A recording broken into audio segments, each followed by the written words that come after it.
So arts and practices turns out to be a really important thing, an ancient inspired tradition in all human cultures, and something that's even more important right now because of the condition of the world. So I want to begin with a song like I usually do, but also point out that that's a practice. Singing, or I prefer like chant type songs, can be a meaningful practice for centering, for grounding, for clearing the air, and also for protection.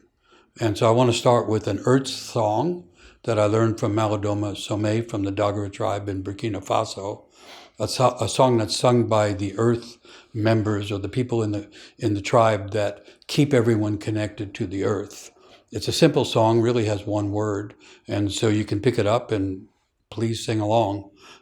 These kind of songs were given to me, but given to lots of people with the intention that they be shared. So it's not one of those situations where people are inappropriately using the material. The material was given with the idea that it has medicine in it, and the idea that everybody needs medicine now.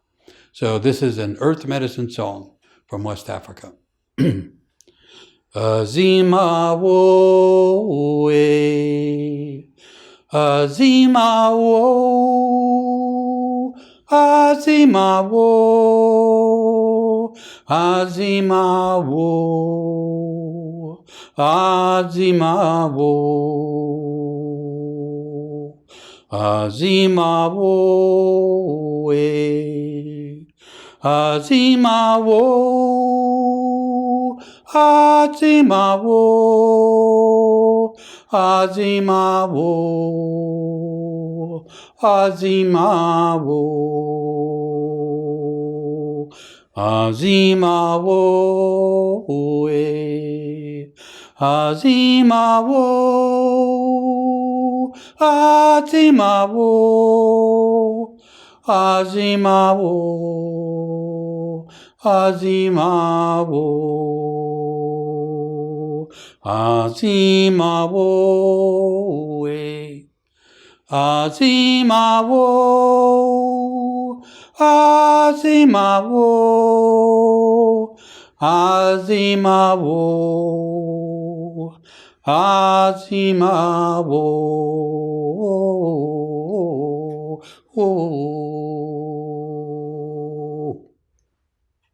Azima, praise to the earth, gratitude for the gift of life. So it's a praise song, it's a gratitude song, it's intended to connect us and ground us in the energy of the earth, which, as I mentioned, is protective. So these songs are used for protection. You find yourself going into a tense situation, or Thanksgiving or something, going into some place where you know there's going to be tension and conflict.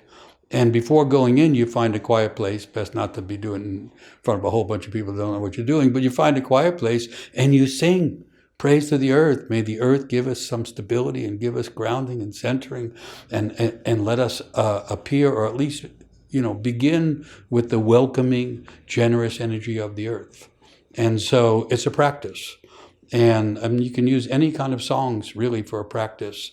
Let me say something about that. So everyone has a capacity, to sing, and particularly I'd say to chant, because in chanting, the issue is not, like on The Voice on TV or something, how good are you? The issue becomes how present are you?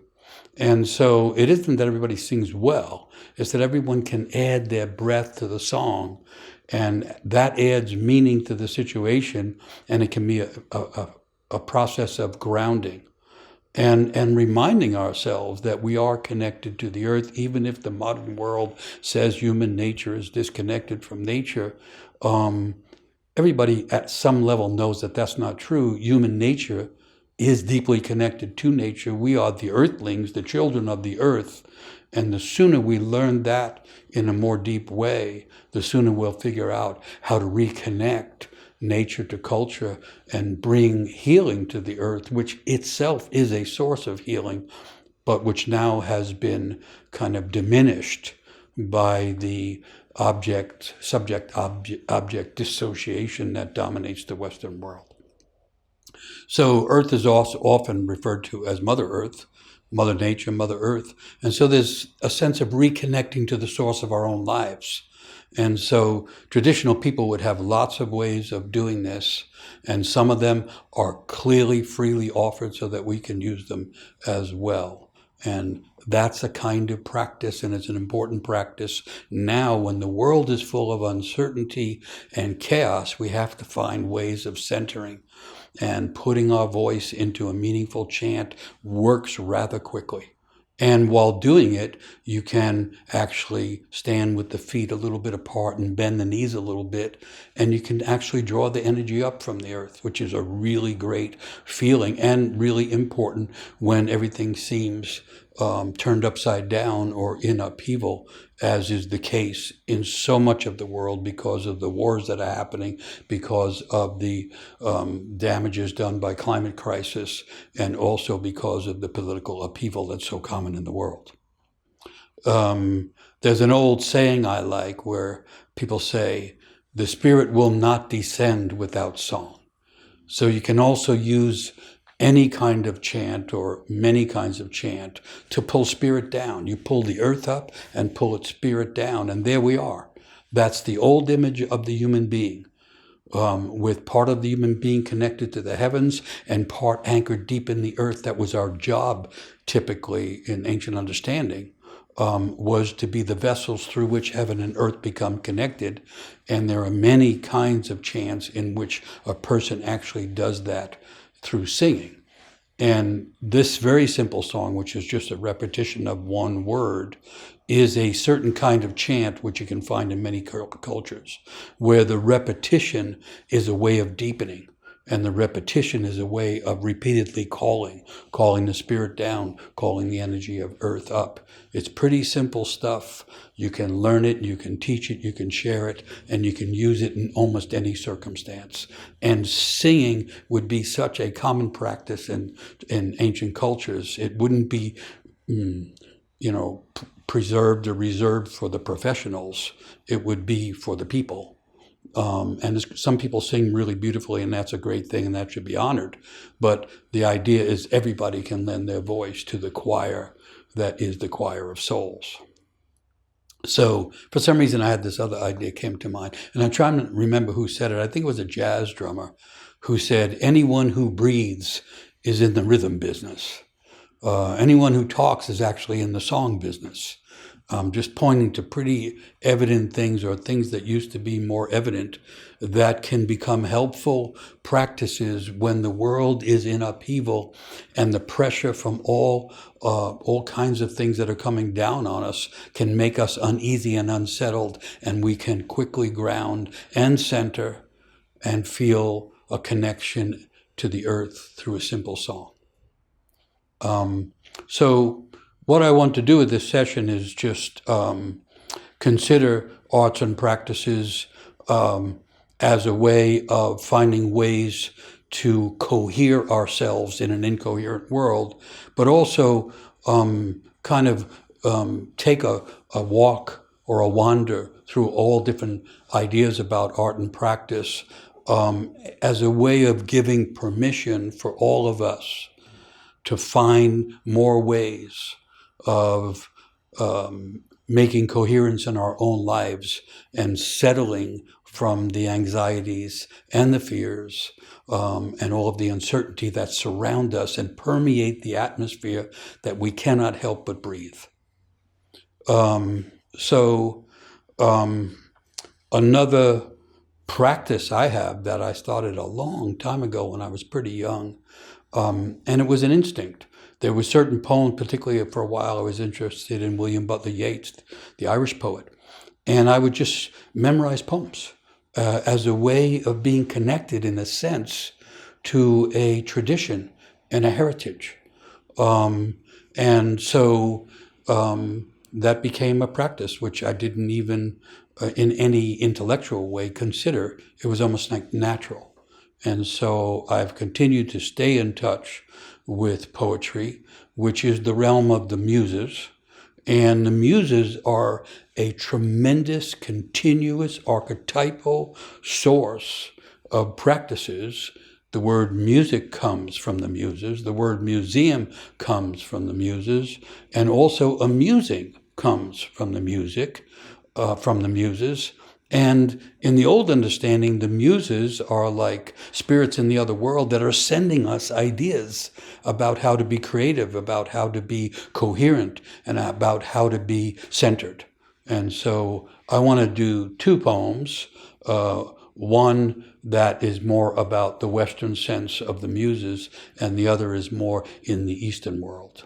The first one is William Stafford, When I Met My Muse. I glanced at her and took my glasses off, and they were still singing. They buzzed like a locust on the coffee table and then ceased. And her voice belled forth and the sunlight bent. And I felt the ceiling arch and knew that the nails up there took a new grip on whatever they touched. I am your own way of looking at things, she said. When you allow me to live with you, every glance at the world around you will be a sort of salvation. And I took her hand. I could read that like 10 times in a row. I mean, salvation in a sudden connection to the muses. But also the poem is saying this essential thing about each of us, which is that we each have our own way of looking at things. She's saying, I am your own way of looking at things, as if to say there's a muse in the soul of every person that knows how we are supposed to look at things. And when the world has lost its own coherence, we have to go by the way our soul looks at things in order to find our way. And learning about that is another kind of protection.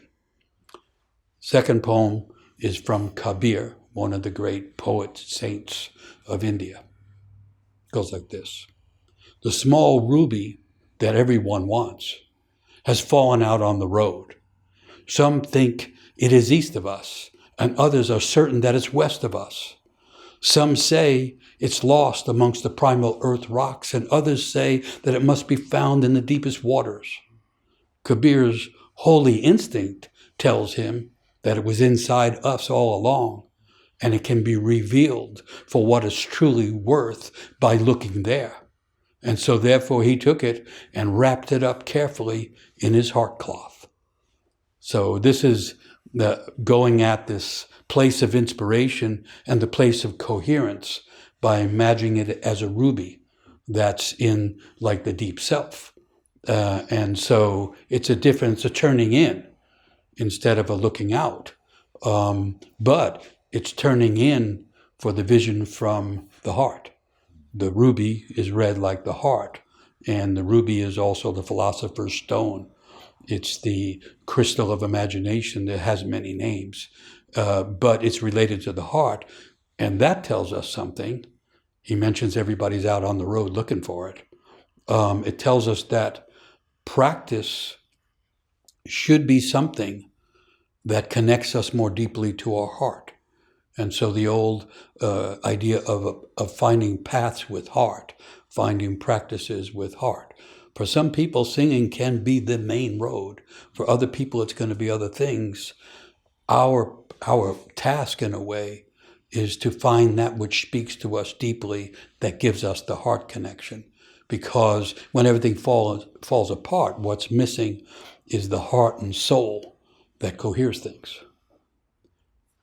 Just some ideas that go with that. When we mingle the energies of our spiritual and our physical dimensions, when we blend our earthiness and our earthliness with our heavenly longings, then we can connect to the origins of life and awaken the divine hidden within ourselves.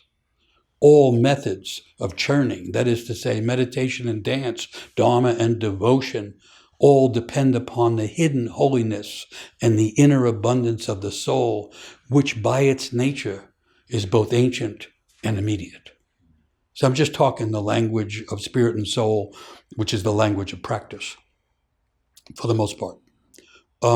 And I feel like I have to say some things about the background context for everything that's going on, because we now live in the midst of a world that is churning. that turns upside down over and over again, where false things are taken as truth and truth gets lost, where mendacity rules instead of generosity, and all kinds of things like that. And it's happening, near as I can tell, all around the world. And the disturbances are coming from both nature and human culture, which makes it a very unusual and a very difficult time to be alive, as if we are all feeling, whether we acknowledge it or not, the pressure coming from radical climate crisis and the pressure coming from radical upheaval in most cultures. And we can avoid the news or we can turn away from the outer world, but it's in the atmosphere and it gets to us anyway. Besides, each soul is really connected to everyone else. And at the level of the soul, we feel the increase of pressure and the increase of suffering that's happening to others, even if it's more slowly getting to our lives. So when we find ourselves in this condition, which we could call overwhelm, which means, overwhelm, by the way, means to be turned over, to not be knocked upside down, which can happen when you hear the news day to day now. And so when we find ourselves in the condition of overwhelm, it's really easy to begin to fall towards despair. Despair means to have no hope. And it's easy to lose hope in a world that's getting darker and getting more cruel and getting more tragic. But in a sense, we have a choice. We can give in to our anxieties and fears, and we can become a smaller self, or we can consciously go looking for deeper connections to the self and soul, which within us, which does not get overwhelmed by the world, but instead has surprising resources and endless capacities for renewal and imagination. I'm making this old argument that there's something deep within us that is distinct from the ego or little self, and that deep self or deep soul is not overwhelmed by the conditions of the world. It's part of our inheritance of humanity. It has been through all this stuff before, and it is not daunted by the outside world. It doesn't mean we don't feel all of the emotions and troubling things. It just means that we feel them, but we are still related to something deep and meaningful that keeps us from being overwhelmed by those things. And I'll add one other thing. When the world becomes incoherent and institutions become hollow and everything seems to be fragmenting, during those times of darkness and difficulty, there is what is called an acceleration of calling. That is to say, when things are falling apart outside, that which calls to us to become our genuine self actually increases or intensifies and accelerates. So the response to the collapse of the outer world is to find a deeper connection in the inner world to the depths of our own self and our own souls. That's going to be the mantra behind everything I'm saying. In the meantime, you have the problems in the world are so big and so permeating everything that you have now not just your individual anxiety, which everybody has. It's natural. If you're facing some conflict or facing some test, you become anxious. That's natural. But people are anxious now without knowing why. And I call that collective anxiety. And that's what we're dealing with at times now. And so for me, it's helpful to think about it this way, that that anxiety is the measure of the distance from our little self or ego to our deeper self or soul. That if we can shrink that distance, if we can get the little self to recognize there's a deeper self that is not overwhelmed by fear, uncertainty, and anxiety, then we reduce the effects of those emotions. And so that's the mantra behind. The big thing in the background is the unraveling of the world. Nature and culture at the same time. And then I'm saying something in the foreground is the way it affects our psyche. And the greater the distance from the ego to the distance of the deep self, the more we suffer and carry not just our own anxiety, but collective anxiety. So when the outer world is not the source of coherence, we have to look for what's lacking inside.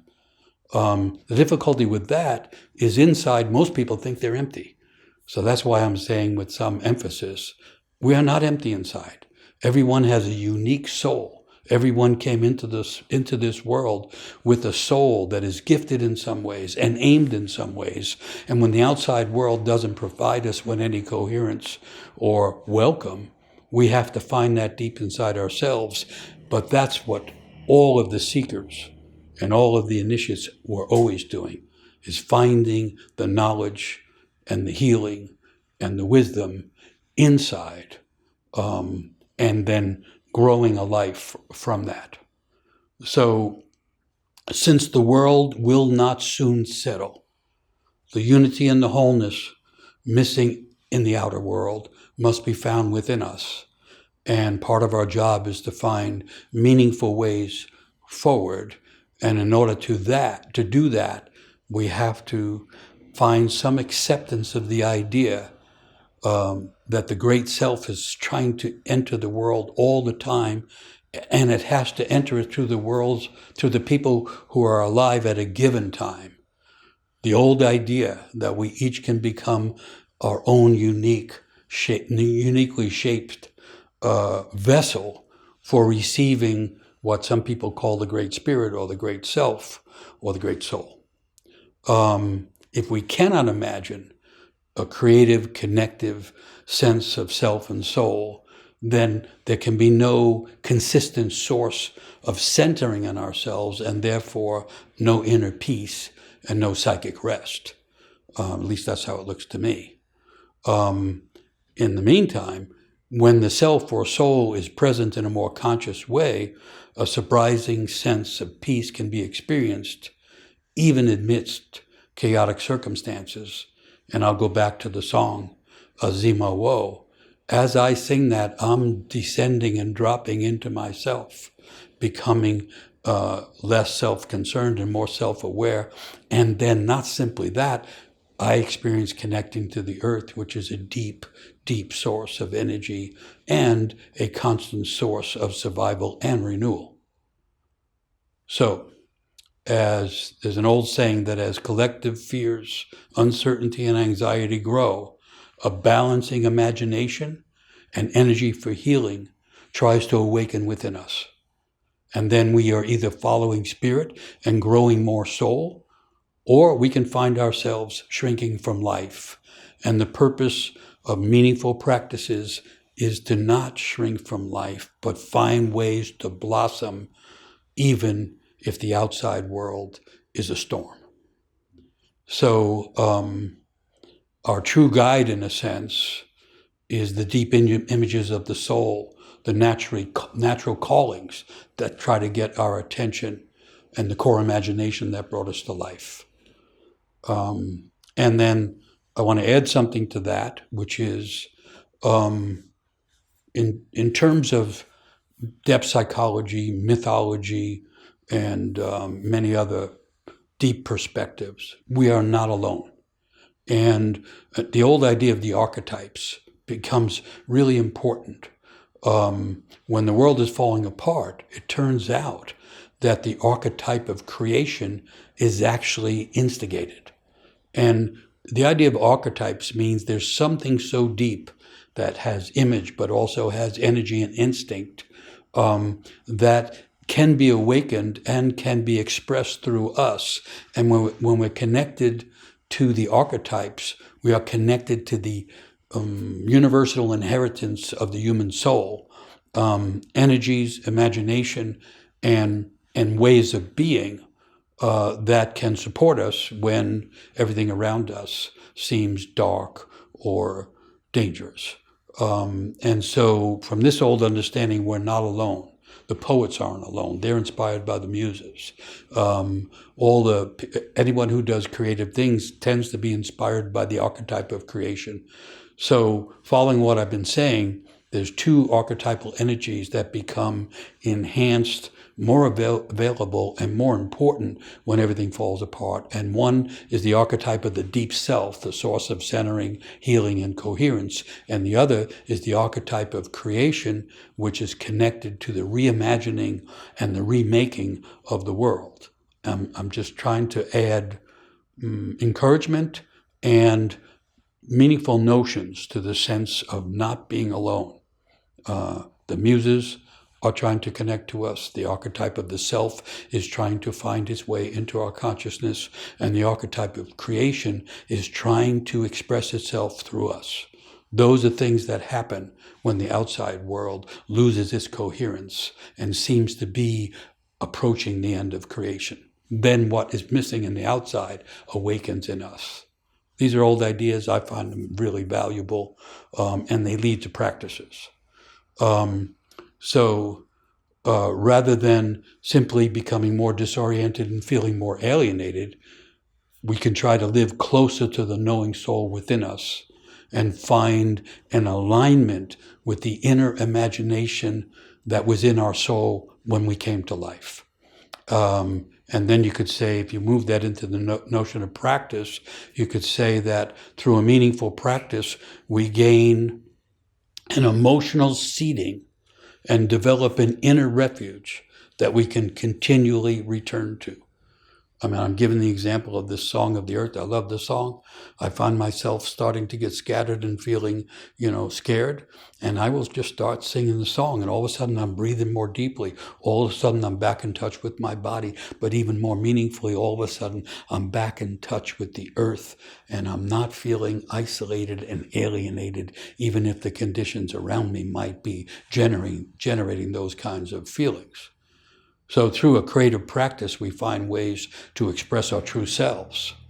And you could say, in terms of practice, the soul's aim has always been to practice becoming who we already are at the core of ourself.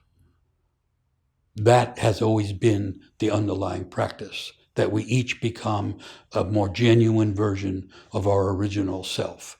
And why that's important is when we become a more genuine version of ourselves, we automatically have something to give to the world and give to others. And then we automatically become more connected to a meaningful path.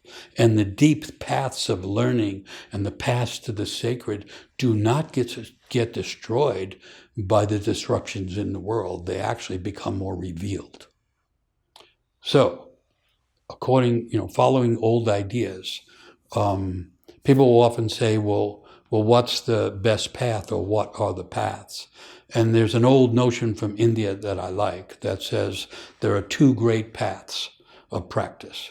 And one is the path of introspection, the path of contemplation and meditation, the path of turning inside to find what's missing. And the other path is the opposite. It's the path of the creative arts. It's the path of expressing oneself from the inside out into the world, the practice of putting things in the world that weren't there, that also can center us and give us a deeper sense of awakening and a more genuine sense of who we are. And so these are the two great paths, and they were called the yay and the nay. The yay is the path of creative expression. It's the path of the arts. And then the nay is the path of introspection and the path of meditation, contemplation, and related practices. And I know for modern people in the Western world, where the practices of the Eastern world have made their way into the Western world in a timely fashion, I would say, because the Eastern world has always had the idea that what we're looking for is inside. We're not going to find it by continually shooting rocket ships out into the universe. It's not out there what we're looking for. It is, but we won't find it in that strictly limited way. But inside is the place where the East has always been looking for it. And then a little bit surprisingly, perhaps to people who are introduced to things like yoga and meditation in the Western world, that's considered to be the negative path. And it's negative because the practice is saying no to the distractions of the contemporary scene, no to the outside world in order to find the presence in the inside world. And so that was called the realm of the nay. Whereas the yay, the yes, the positive thing, was the expression of creative energy in the form of all the different arts. And so you have contemplation, meditation, and deep reflection as the introspective path. And then you have music, dance, painting, writing as the creative, expressive path moving out into the world. And they are both primary ways that can help us become truly resilient and more able to survive, but also to thrive in the midst of whatever happens in the world. Contemplative practices turn away from the world, looking inwards for peace and stillness, while the creative practices move from the stillness deep in the world back out into the world, bringing creative expression and adding things to life that otherwise wouldn't be there. And in ancient India, near as I can tell, these two paths, the yay and the nay, the expressive and the meditative, flourish side by side, with each being seen as a path for awakening and transcendence. And so yoga and meditation enact a withdrawal from the entanglements of the daily world, and creative arts offer ways of engaging the world and adding to the process of creation, which is always ongoing. So you can say that dance, for instance, which would be seen as creative expression, induces both a trance, you're in the rhythm, you're in the song, but also a transformation. The idea is not in dance, traditional dance, sacred dance, was not to impress the onlookers. The idea was to experience the incoming spirit that enters a life through music or dance, enters the person, and causes the person to experience some transformation. Yoga is a different trance, in a way you could say. Yoga, the person entrances themselves with introversion, and with constant prayer, which could be a part of the yogic trance. So on one side, you can have dancing, and on the other side, you can have stillness. But both lead into a similar place. And if you think of a yin-yang symbol, in the midst of the darkness of the yin side of the symbol, there's a white circle of light in the depth of the darkness. And then in the bright side of the yang side of the symbol, you have a dark circle in there, which is the inversion, so that the darkness and the yin is hidden inside the whiteness. And so it can be a person can begin following an introversion path, and it can lead them to a dynamic, creative energy that was inside, or the other way around. The person can be dancing into a place of transformation and then find themselves in a deep stillness. It isn't a matter always of one way or the other, although the distinctions can be valuable. So a point I guess I'm interested in is in the modern world, the arts have become part of industry. People, in a way that is amazing to me, constantly refer to the music industry. Music comes from the muses. It's not industrial. But the modern world has become industrialized, and it has become heavily materialized.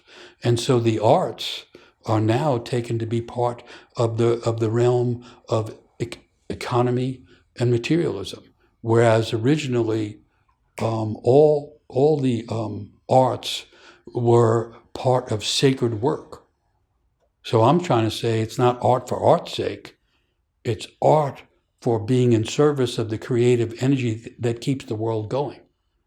In a sense, from the point of view of creative arts, we're each here to add something to the world of creation. And so this energy of inner expression that comes to us each in a unique way calls for us to create something and put it into the world. And that is not simply a personal thing. It is actually a joining of the realm of creation.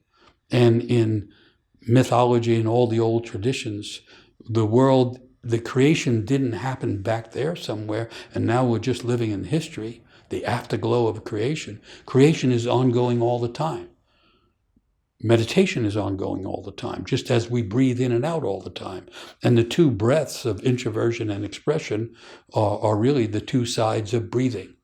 And so we're here to find our own unique connection to the breath of creation and our own way of practicing introversion and or expression.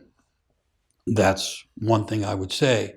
And that the finding ways of doing that, either one or both, is way more important when everything around us has become chaotic and the outside world increasingly lacks coherence.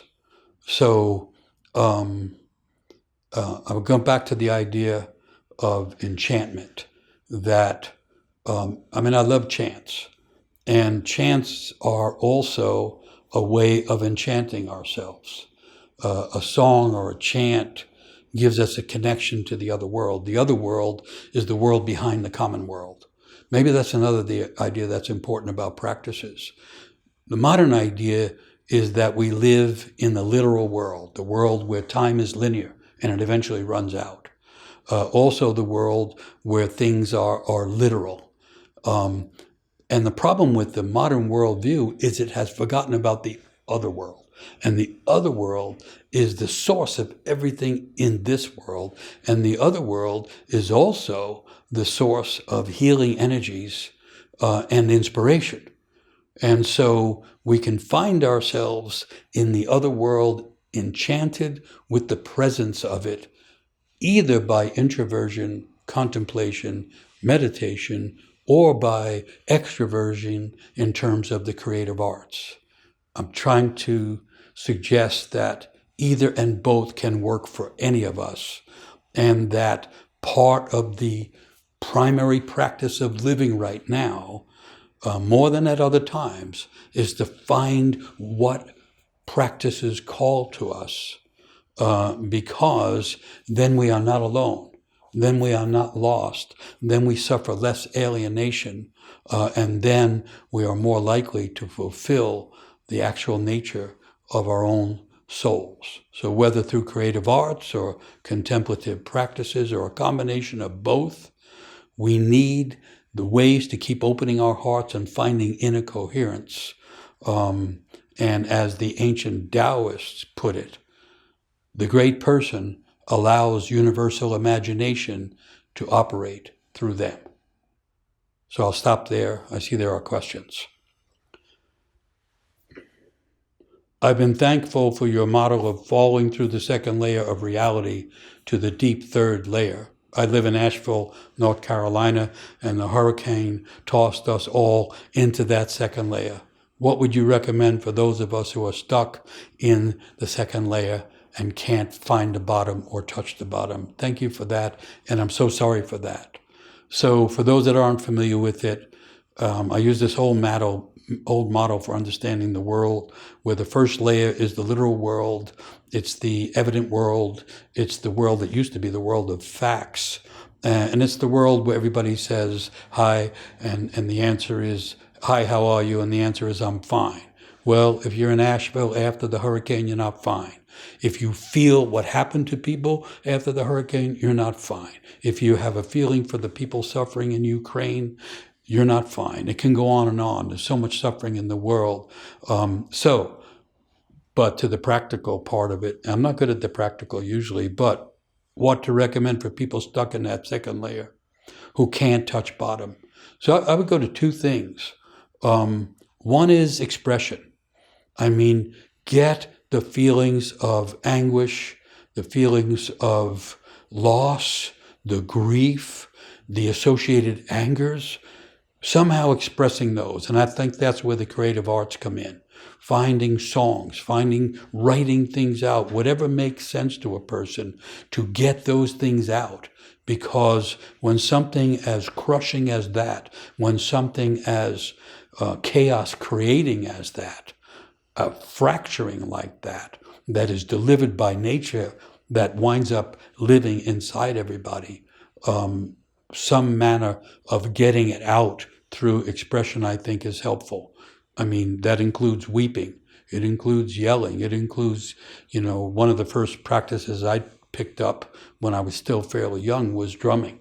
And the thing about a drum is it hand drumming, and the drum doesn't mind how angry we are. It doesn't mind how disturbed we are. We can catch a rhythm off the drum, and all of a sudden we're back into coherence. So let me say something about that. There's the old idea of the coherence of the heart. So when something really upsetting happens, our heart goes out of coherence. And if we were plugged into a computer, you could see the heart, the rhythm and the whatever the course of the heart would be very erratic. And so we have to bring the heart back into coherence. And so for me, singing, chanting would be a way to do that. And the trick is to find a way. And one of the interesting things, it's not the same for each person. Someone else would go into deep meditation. The thing is for each individual to find their way. But then I want to say something else. Communities like that have been broken, really benefit from rituals that bring everybody back together. And by ritual, I really mean using arts and practices that bring coherence at a group level. And unfortunately, that has all been forgotten. And most people now think that we live in two different stories because polarization has become so distinct and profound. And I know it's true in Carolina. We just saw it with the election. And so we need to find things that are deeper than that polarization. And meditation can bring the individual person to a deep place where the self or the deep self and the deep center brings coherence. And the conflict and the polarization disappears, at least temporarily. But the same thing can happen through the expressive arts. So thank you for bringing that question. I wish you the greatest amount of healing and coherence that you can find. And I also want to realize we all can feel that. And many, many people in many, many places are going through division and suffering. And according to the old ideas, the purpose of division is not to destroy, it's to create a deeper sense of unity that can only be found in the depths of the soul. Can we do practices for others who might be in trouble, or is the essence of practice that it is for ourselves? Really good question. I mean, I don't really know. I just know that I have 4 children, and they're all close in age, and when they all became teenagers on a Friday night, for instance, they'd all be out, but I wouldn't know where they were, and I wouldn't know what dangers they might be in. And so I'm a recovering Catholic, but I found myself going back and realizing I wanted to pray for them. And I used to make just little altars, some arrangement, put a candle on it. And in order to make clear, I light that candle, to make clear in the outside world what I'm feeling inside. And I would make a prayer. The old meaning of prayer is not reciting a kind of formula or a creed. You make the prayer in the moment out of the feelings and the elements that are affecting you. And I would do that and then maybe sing or something like that. And I was actually trying to take care of both. The song like Azima is a protection song. According to what I've learned, you can send it anywhere in the world. It's beyond the deals and the operations of the mechanics of the world. You can send it across the world, and there's no traveling charge. You know what I mean? You can send it freely. Can I prove that it helps the other person? No, I can't, but it might. So I think you can pray and sing and do practices. You can't do it to change how that person is seeing and feeling. You can do it that something meaningful might protect and help them. I have to emphasize that. In Africa, for instance, if you're doing a practice or a ritual and trying to change a person outside yourself, that's called black magic. It's not healthy. It's not right. But if you're trying to send a prayer and a blessing, when you send it, you both feel it yourself, and it's possible that it helps the others. But it helps us to know how we feel. When I light that candle for someone, I now know what I was feeling because I can see it in the flickering light of the candle. It's not something that I might have done. It's something I do. In today's challenging and complex times, what is the role of the artist, painter, poet, writer, sculptor, etc.? And how has that role changed due to recent times? Well, I think the role of the artist in all those different forms has always been to participate in ongoing creation and add stuff to creation. And so if the artist, the way I'm describing it, becomes a vessel for the muses and for spirits and energies in the other world, then it's bringing spirit to the world. It's bringing presence to the world. It's bringing beauty to the world. It can be bringing truth and meaning to the world. And this is a world that needs more truth and more meaning, more beauty, more elegance, more care. And so all of the arts were in service of the divine. So let's just cut to the chase. Whether it's the ancient times or the current times, the artists, whether they know it or not, are channels for the divine entering this world from the other world. And if you want to figure out what's missing in the world, you could begin with the sense that this world has the divine in it, and we don't simply follow rules and wait to the end of our lives and then find the divine in some other world. The old saying was, you find in the other world what you found in this world. So I'm going to the old idea that the artists are here to channel the divine, if that helps. And the interesting thing, to be an artist genuinely is to express the uniqueness of one's own self. When you look at great artists, they're all very different. And so the job has always been of the artist to find the uniqueness of oneself and give that to the world. And that is participating in creation. I'm going to underline this idea because to me it's profound. When we make something new, we create a story, we write, we create a painting, we create a song or play a song differently, whatever it is. We are imitating the original creation of the world, and we are adding something to the world that wasn't there, which is the essence of creation. And if we're doing that with some sense that there's a touch of the divine in it, that there's medicine in it, that there's needful knowledge in it, then we are fulfilling the calling of the artist. That's what I would say. I've worked with muses in my creative practice for years, but my gift seems to be memory. Can you speak a little bit about their mother, Mnemosyne, and the importance of remembrance of these practices and sharing them intergenerationally so they are not forgotten? So the reference here is to the mother of the muses, who is Mnemosyne, the goddess of memory, and Mnemosyne is the title from which we get memory. So Mnemosyne is connected to the origins or the deep well of memory. And so the old idea was that ancient knowledge, primordial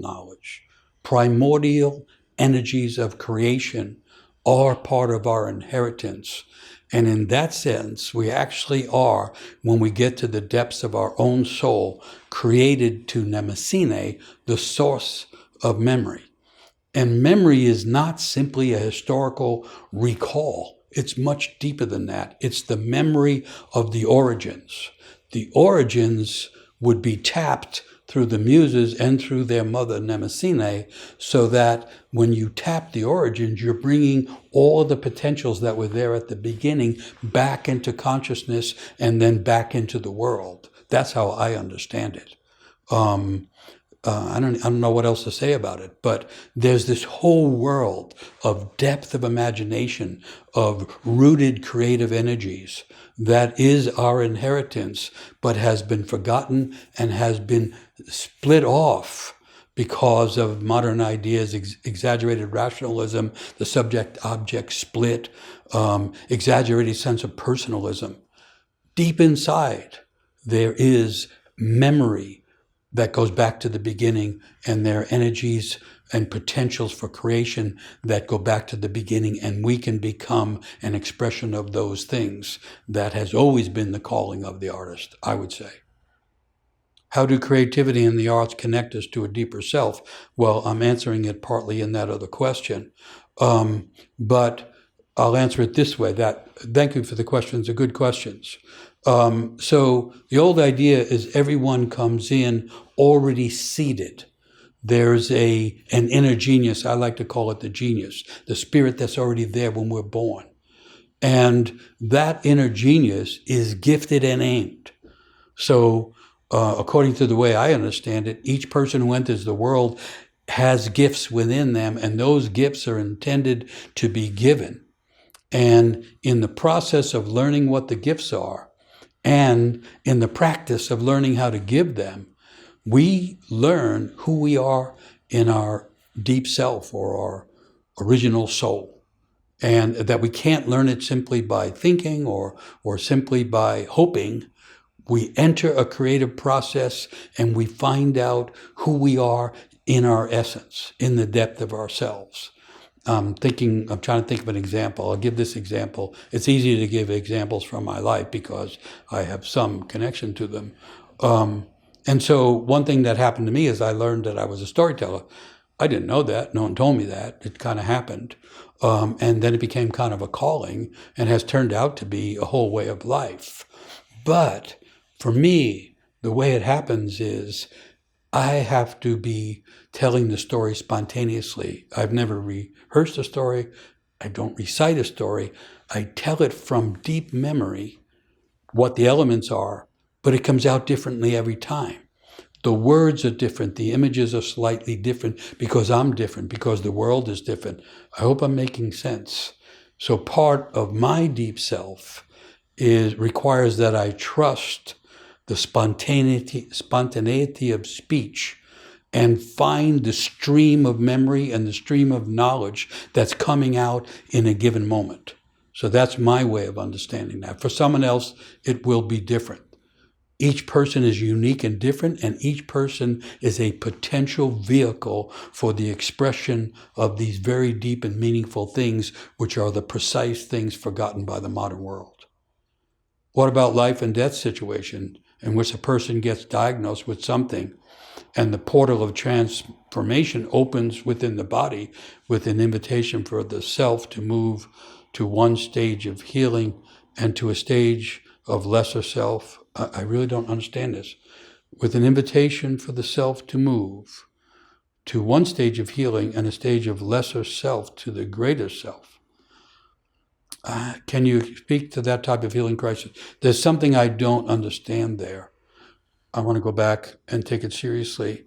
So life and death, there's a diagnosis that involves both of those things. Can it be seen as an invitation for the self to move to a deeper sense of healing? I think the answer has to be yes. So, of course, whenever there's a serious diagnosis, that's a cause for sorrow and concern, which might need to be expressed. But then again, if it involves life and death are the two sides of transformation. It does open a portal of some kind, and there is an invitation to move deeper. Any life and death situation takes us out of the daily world, and it opens another world. If we don't know the other world is, then we're stuck in the daily world. But once we know, then there can be all kinds of things that happen through the process of trying to find healing. First of all, the healing can often be just momentary, but those moments can turn out to be moments of wholeness that are reassuring and give us a sense of deep self, even if our life is becoming foreshortened. But I guess the bigger idea would be that whatever life and death crisis, or even what feels like a life and death crisis, is not there simply to diminish us. It is there to awaken us to a deeper sense of self and a greater sense of life. And some people have to suffer heavy illnesses and losses. That's called fate. But it doesn't have to be drenched in fatality. It can also be a portal that opens to the divine. And if I knew the details, I'd say something more. When you say we are connected to the earth, as this earth heats up, is it possible that our bodies heat up and that increases our anger and our intolerance? Yes, in a sense, but not necessarily that. I mean, I get angry at what's happening to the earth. And if you even look into it, even in a cursory manner, you find out that the fossil fuel industry is constantly recreating ways, to keep burning things and keep heating up the earth. And that short-term thinking is making everybody's lives more miserable and everything more dangerous. And that can cause a proper anger and an outrage.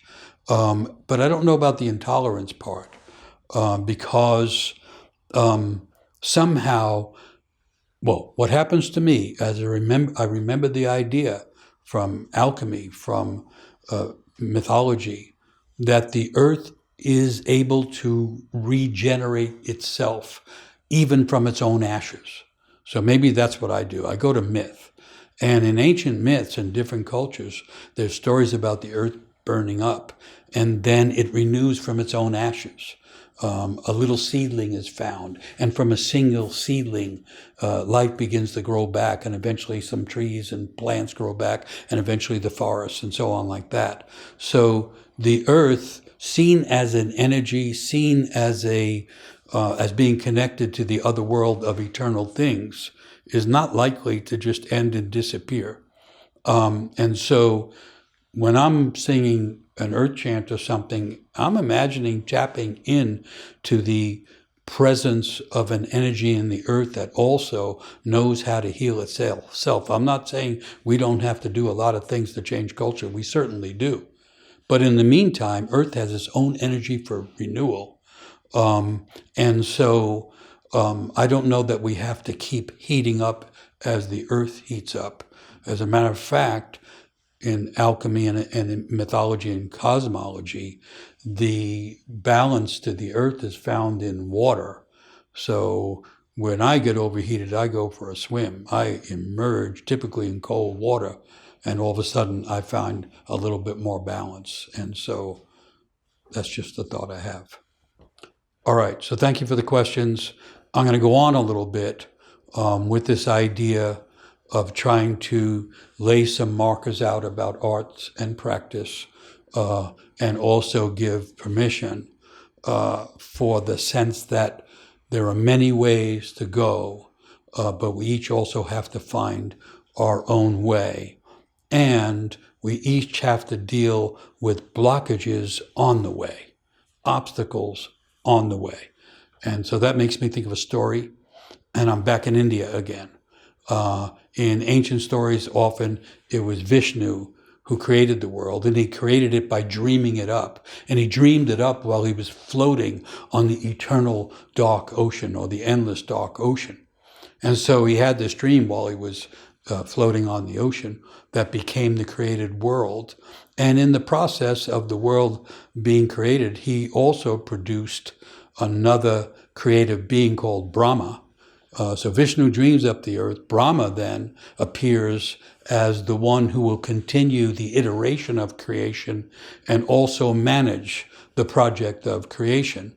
And when Brahma appears, he has in his hands the Vedas. The Vedas are the sacred books. They're the original sacred books. The word Veda is related to vision. And so it has to do with seeing, with vision, and with knowledge. And the Vedas were the ancient books of knowledge that also included the basic ideas about practice that were in the Vedas. And so Vishnu dreams up the world, out pops Brahma. Brahma has the Vedas. He gives them to Vishnu, who created the things, but wasn't fully in recognition of them. And Vishnu starts to read the Vedas, the books of knowledge, and he's so enchanted by it, he falls back into his dream state, his visionary state. And when he falls back, he drops the books. So no sooner have the books of sacred knowledge, including the wisdom of practices, been brought into the world, then they are dropped, and there's no place they can fall except into the endless dark ocean. And so now the sacred books are drifting down through the dark waters. And it happens that down in that darkness, similar to many people's dreams, there's a demon. And the demon gets hold of the sacred books that dropped out of the hands of Vishnu, who just created the world. And now Brahma is upset and he's angry and he's saying to Vishnu, you have to get the sacred books back, because otherwise no one will find the knowledge that they need in order to have a meaningful life and in order to find the proper practices. And so now Vishnu has to actually descend from his dream and enter the dark waters. And in some stories, they say he does that in the form of a great fish. However he does that, Vishnu goes down. Of course, he encounters the demon, and a big struggle starts to happen down in the endless dark waters, which we could also consider the unconscious in ourselves. And down there, Vishnu, the god of creation, is struggling with this demon who represents the energy of destruction. And back and forth it goes, as if to suggest becoming creative or also descending into contemplation could put us into connection with and contrast with some deep dark energies in ourselves. Anyway, the way the story goes, Vishnu defeats the demon and rises back up with the Vedas, which then become a literal expression of the goddess Namasine, the memory of all the forms of knowledge and all the ways of practice and all the elements of art. So, beautiful old story to me. But what I like about it, especially, right at the beginning, there's a big mistake. And it isn't made by Adam and Eve in the garden. It's made by the Creator himself. Vishnu actually drops the sacred stuff and loses it. And why that's important to me and why that was such a strong piece of knowledge in the ancient world in the East, especially in India, is because mistakes are not something simply to be avoided. They are part of the process. Let's say you find a practice, whether it's a meditative or a creative practice, you'll lose touch with it. People fall off the path all the time. People forget that they're creative. They get overwhelmed with doubt. Some things that were said to them early in life that they can't quite shake off cause them to doubt themselves, and the next thing they have forgotten their own gifts and they have no practice. Or someone goes seriously into the practice of meditation contemplation, and that requires going inside, and that's called the descent. And in the process of descent, early wounds and issues that can't even be put into words because they happen before the infant could speak begin to trouble us like some kind of a darkness, shadow, demon inside, and that has to be dealt with.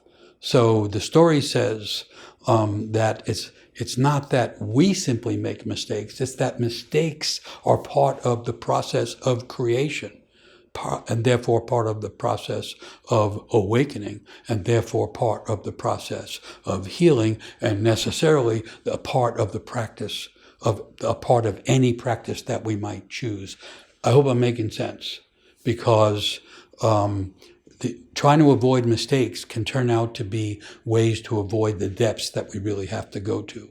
And because there are philosophies that avoid dealing with the nature of mistakes, or, for instance, in the Christian story that says that the person is born in sin. It basically has sin from the beginning. And the old stories say, no, mistakes were made in the beginning. That's why we're making mistakes now. And because if we cannot accept the idea that mistakes are part of it, then we don't forgive ourselves. And if we don't forgive ourselves, we'll find ourselves repeating the same inner mistakes over and over. So I just wanted to lay that out, because to me, it's part of both roads of practice. It's part of the creative expression. An artist, I'm thinking of a painter right now, has a certain image, tries to paint it, it doesn't work. Often they throw it out, they tear it apart, as if the demon part has to devour it so they can start again. And then I remember the first time I went to a meditation class, I was pretty young at the time, and they said, here's how you meditate. You calm yourself, you take a deep breath, you pay attention to the breath going out and the breath coming in. And I was doing it and going, this isn't hard. I was surprised it's considered such a big deal. And I was doing great. I thought, wow, I'm good at this. And then all of a sudden, I was in darkness, and then all of a sudden, my mother was there. I'm making a joke, but I went right back to my mother's voice was saying, what the hell you think you're doing? And all these criticisms that I had early in life suddenly were waiting for me there as I paid attention to my breath. And so to me, I learned right away that any kind of serious pathway that goes inside is going to encounter mistakes and early wounds, and any practice turns out to be a healing practice. That's my conclusion. So you could say that in any practice, we eventually play at the edge of not knowing, because it's at the edge of not knowing that we find things that have to be healed, but also that's where the threads of wisdom and coherence are hidden. Vishnu has to go deep into the darkness and doesn't know where the books of wisdom are until he encounters the demon. And so we're going to go through similar things. You take someone with a great artistic talent, like a famous musician or a famous actor or something like that, they will eventually find themselves facing the demon that goes along as a companion to the energy to create. Or, as the old stories say, the gifts reside with the deepest wounds. We're here to find the gifts and give them, and we're here to necessarily heal the wounds so that we can keep giving the gifts. So a genuine practice combines repeated feeling of the depths of uncertainty while finding intimations of something that is genuine and enduring. Through practice, we become established in ourselves in a deep way. We gain an emotional seating. We find a place to dwell and a refuge we can return to again and again, but we only find it through facing the shadow, the uncertainty, and the demons within ourselves. So there are obstacles no matter which path of practice we take. There's an old saying that says, the unimaginative mind is paralyzed by its own doubt. So if we can't imagine ourselves being meaningful, being deeply centered, then we will become paralyzed by our own doubt and not move on the paths of practice.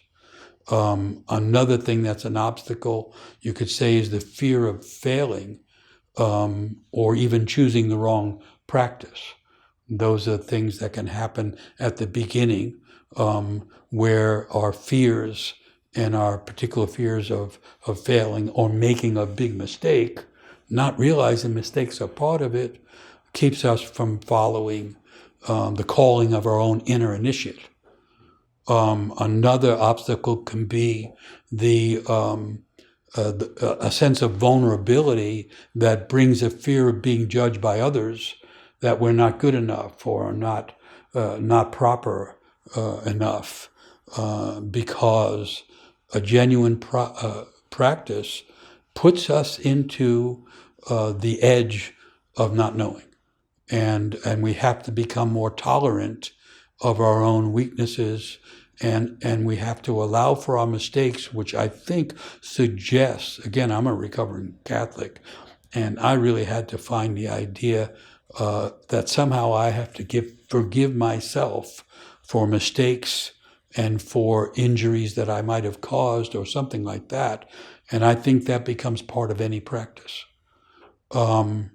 Another obstacle would be the entire presence of the ego or the little self, because the ego feels deeply insecure and therefore tries to control and direct the very practices that are aimed at transcending the ego.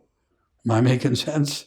The idea that we might find a way of transcending our little selves with our various ways of undermining ourselves causes the ego to act up. Or you could say, someone enters the ashram with the really good intentions and high spiritual goals, only to find out that the ego is trying to take this over. And the next thing, the person is more concerned about their yoga outfit than they are with the connection of yoga, which essentially means to yoke oneself to the divine. So inevitably, and the same thing happens on a creative path, a person is actually becoming a vessel for creative energies. They're doing it. Songs come out of them, poems come out of them, whatever it might be. And then all of a sudden, the ego wants to take that over. It wants to be rewarded, and it wants to direct the process. And the next thing, the practice is inverted or the practice is stalled out. So somehow we're going to want, and all the practices I'm suggesting are connected to and are intended to connect us to the deeper sense of self and soul, and the ego is there to prevent us from having that until the ego learns, and it can learn through practice, that there's a deeper self that knows better than it why we're here and what we're intended to do. And so from my point of view, on a psychological level, there's an aspect of any kind of practice that is there to cause the ego to let go a little bit. I'm not in the group that says get rid of the ego, because the ego usually drives the car. No, it has the keys to the ashram. The ego is actually the way we maneuver in the daily world. And if we're going to be effective at being deeply conscious and being creative, we have to know and learn how to maneuver in the daily world. And so in a sense, we need the ego, and the idea of the practice would be to loosen the ego and get it to realize there is a deeper sense of self, there's a greater sense of purpose, and there's something that's trying to grow and blossom from within, and it can be part of that, but more as an assistant and rather a director. Also in the place of obstacles to practice, I would give a primary place to perfectionism. I don't know where it comes from, but it's very common for people to think they're going to do something, or they have to do something perfectly. And then you have this proverb, or misguided proverb, that says, practice makes perfect. It does not. Practice makes practice. I hope I'm making sense. Perfect is a word that means complete. It's connected to death. The Latin is perfect, is per is through, and fect is a version of the form. When we go through the form, it's over. So perfection is related to death. And this goes back to the idea of mistakes. If we have to do it perfectly and we're not allowed to make mistakes, we don't move.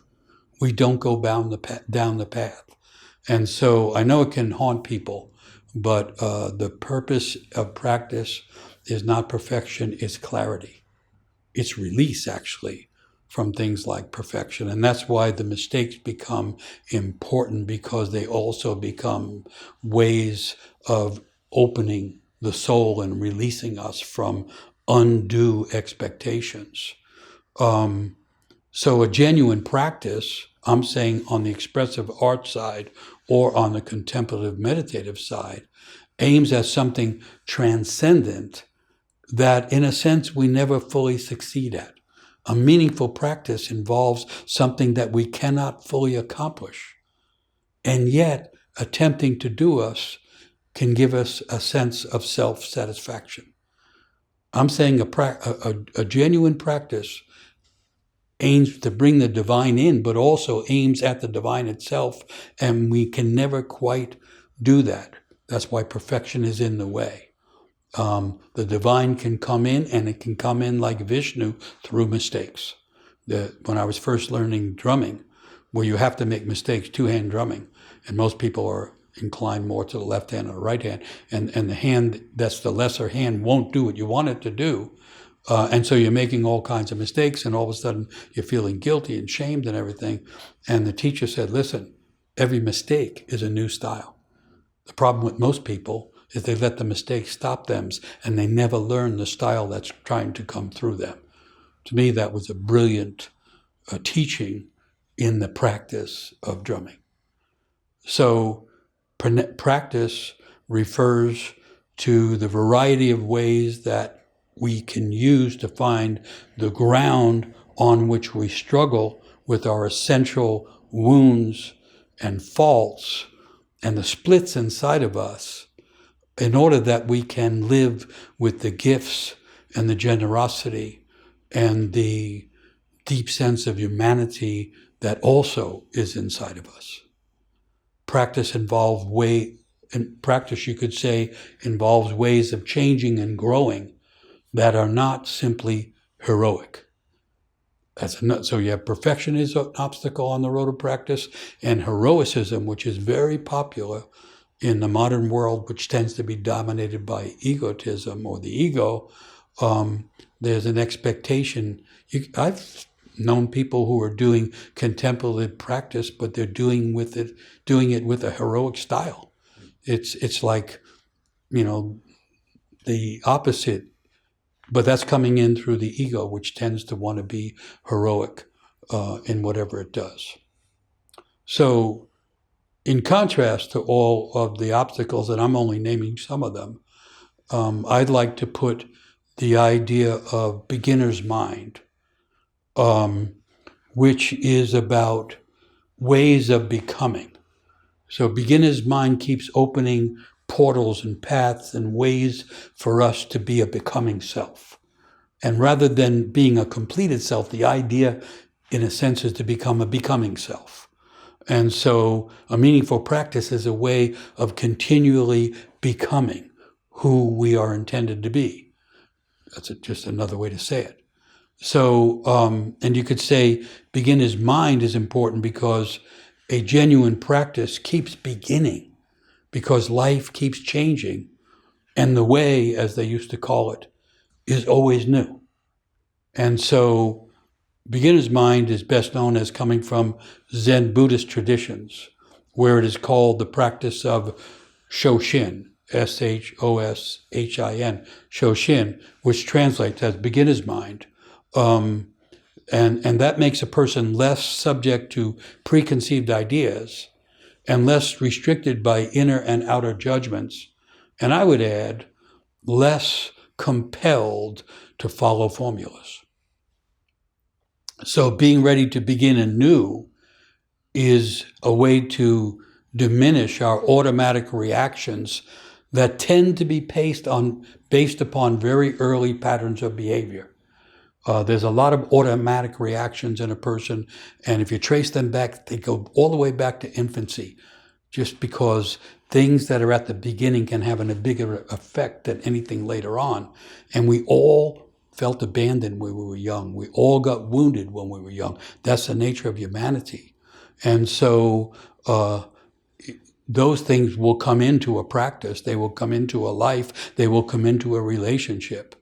But being ready to begin anew is a way of diminishing those automatic reactions and not being caught in the old patterns of behavior.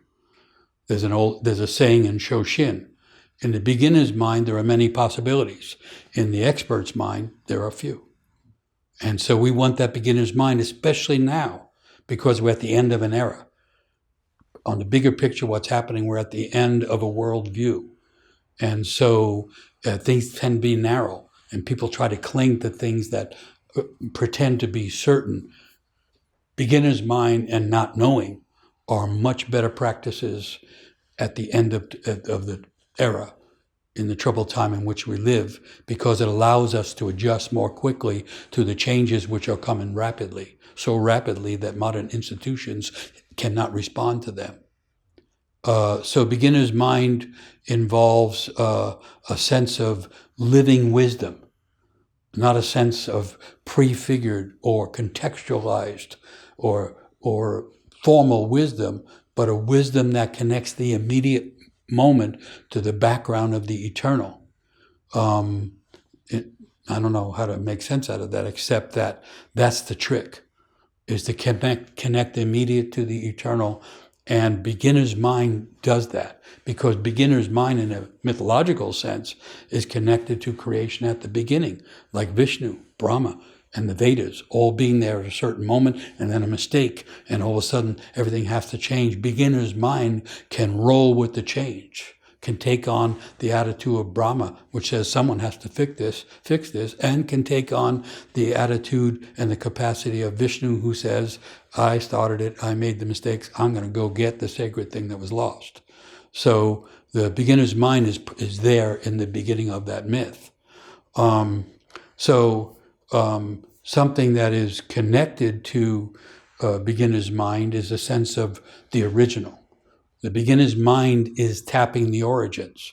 If you took it out of this Eastern context, you could find it in mythologies all around the world, where when change needs to happen, you go back to the beginning where all the potentials were, and you can start over again. So beginner's mind is a way of connecting to the potentials that reside inside us, which are never completely tapped because they're connected to the origins of creation. So beginner's mind makes us more capable of being original, unique and original means connected to the origins. In other words, originality is not simply something new, it's something new being drawn from the thing that is most original or ancient. And this is the time to do that. One of the things that's needed in terms of healing on a bigger scale, collective humanity, but also the world, one of the things that's needed is a greater capacity to connect the most ancient things, the origins, with the things that are trying to be brought into the world that become the future. We are in many tensions, the tension between nature and culture, the tension between the end of human worldviews and the beginning that hasn't showed up next, all kinds of levels of tension. But one of the deep tensions is between that which is ancient and original and that which is trying to be born anew. And those two, that tension also comes through human beings. The way we can't change the world through some kind of committee meeting, it doesn't happen. Look at the attempts to do that with climate crisis. The human society changes one soul at a time. That's what you could say. So a person takes their practice seriously and they become one of the souls on the path of healing and renewal. And when enough souls are on the path, then that tends to seep into the culture in forms of memory, inspiration, and awakening. And from that, the society changes. That's the old idea. I like it. So you could say, in terms of thinking of the need for inner healing and the mistakes and the traumas and the things we carry, that practice requires sacrifice in the sense that we have to sacrifice superficial things to find deeper things. But it also requires compassion. That is to say, we have to have a compassionate sense of forgiving ourselves for our mistakes, for things that were done to us early on that affect us, but we couldn't stop it or change it at that time, and that we have to be forgiving on an ongoing basis. Trying to do some good, I make a mistake. You know, if I've hurt someone, I have to tell them, I'm sorry, I didn't intend that. And then I have to forgive myself as well. If we can't forgive ourselves, we get stuck in typical ways and we don't follow the calling and we don't increase our presence in the world through being meaningfully on a path that can satisfy our souls.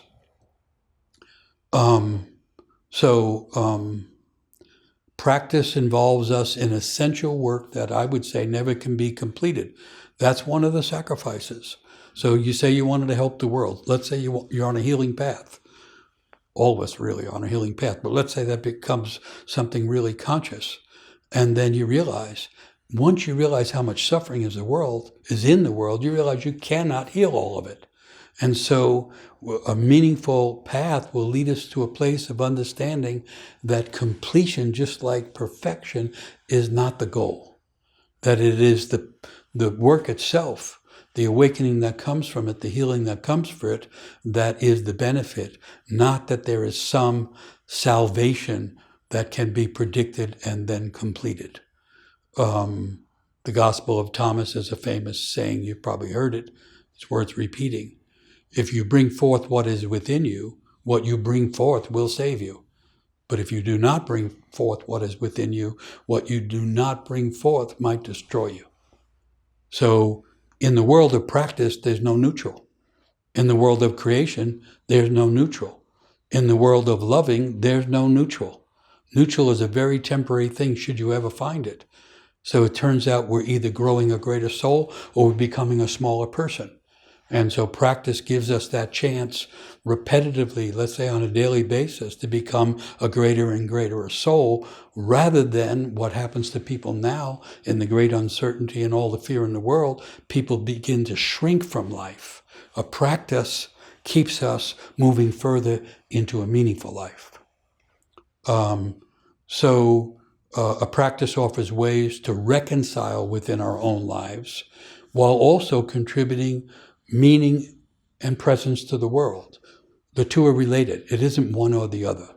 I know there's theories about spiritual practice and a person becomes enlightened and then they just go on to the upper world or the other world. But I like the bodhisattva idea. And the bodhisattva becomes enlightened and then realizes, oh, other people haven't found this kind of enlightenment. I should not depart from the world. I should go help others find their way to their enlightenment. I think these are bodhisattva times.